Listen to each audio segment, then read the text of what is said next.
Hey everybody, how you doing? This is Brett. Today we are talking about tapping again. This is Intro to Tapping Part 2. So last time we looked at this shape, we were in the 5th fret, the 9th fret, and the 12th fret of the 2nd string. These notes in relation to one another are musically significant. These are the 3 notes in a major triad. The first 2 notes are separated by 2 whole steps, and then the next 2 notes are separated by a step and a half. So a whole step is 2 frets, a half step is 1 fret. So, and this also, there are the 1st, the 3rd, and the 5th notes in an E major scale. 1, 2, 3, 4, 5. So we're going to call these the root, the 3rd, and the 5th. This is the root, the major 3rd, and the 5th. Let's see what happens when we move some of these notes around. So instead of a major 3rd, you might be familiar with, well, I'm sure you are, playing E major. If you drop the first finger off, it becomes E minor, right? So we're taking this major 3rd of the chord, we're dropping it a half step or 1 fret to make it a minor chord. So if this is our major 3rd, we can drop it a half step to make it minor. So major, minor. I'm just going to sneak that finger down 1 fret. So we can flip-flop back and forth between major and minor pretty easily.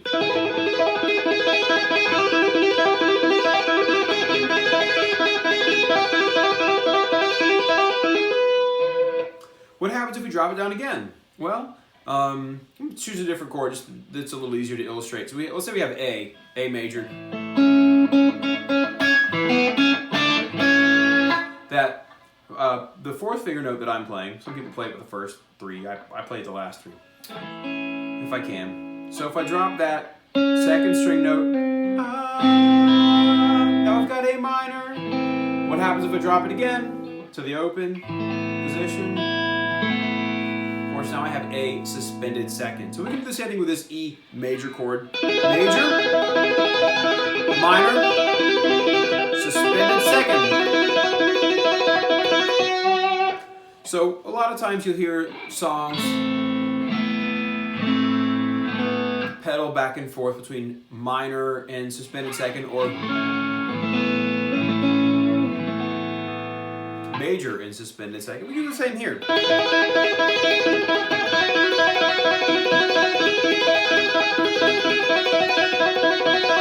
Or minor and suspended 2nd.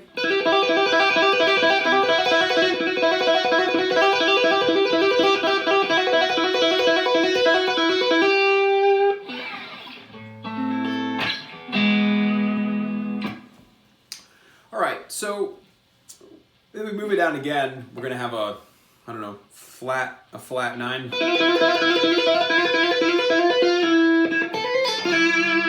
We can get some kind of cool oriental sounds that way.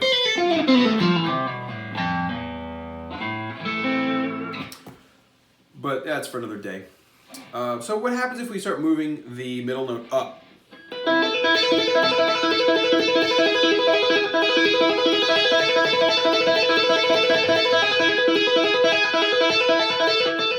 We get what's called a suspended 4th triad. So if we have an E major, and we put the pinky down on the 2nd fret of the 3rd string,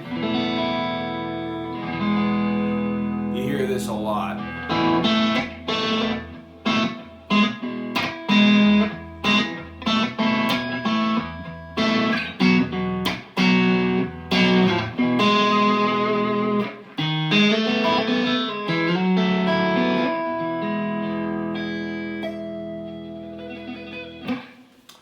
So, and again, we can go back and forth, suspended 4th and major, suspended 4th and minor. And now we'll go back to minor.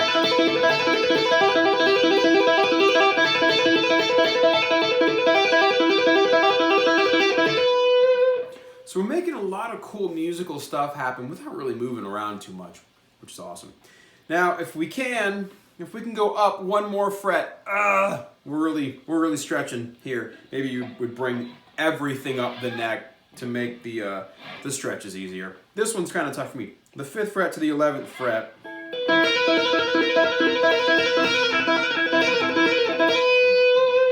This gives us a raised 4th kind of sound, or a Lydian sound.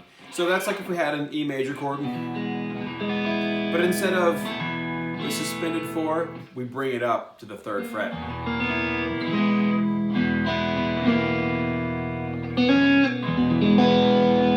If you hear Hell's Kitchen by Dream Theater off of Falling Into Infinity, is a great example of that Lydian sound.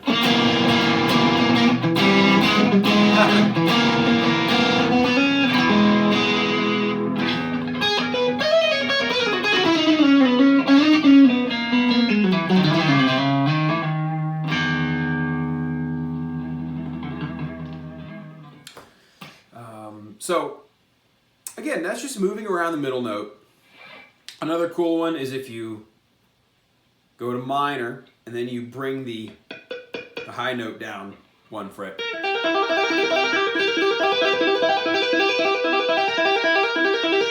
You get a diminished triad. So let's say major and then diminished.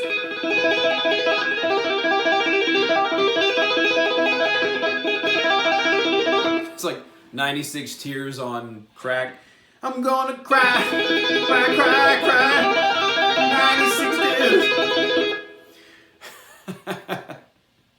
So, you know, I mentioned in the last one, you want to practice these on different sets of strings.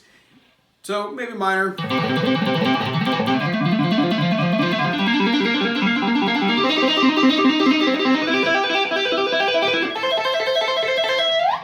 Or suspended 2nd.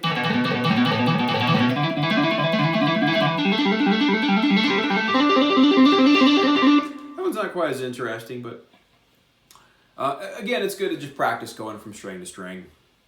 So some other things to think about. What if you want to make up your own patterns? Yeah, absolutely. You know, no rules, right? Can you want to use the open string instead of having a finger there?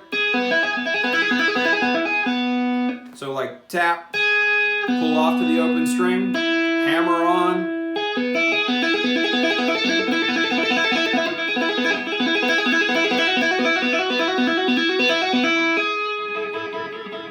You want them all right next to each other?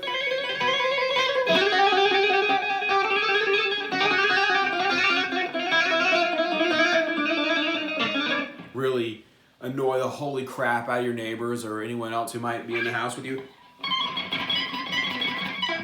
Get the volume all the way up here.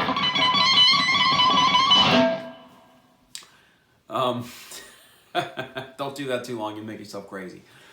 But really, you know, be creative, try different things.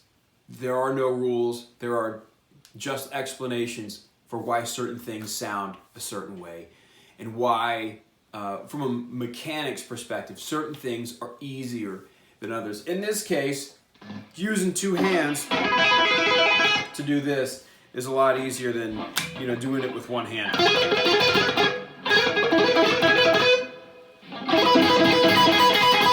I guess you could sweep it, but that's for I think that's for a different video series. Anyway, thanks for watching. Hope this helped. Cheers. Have a good one.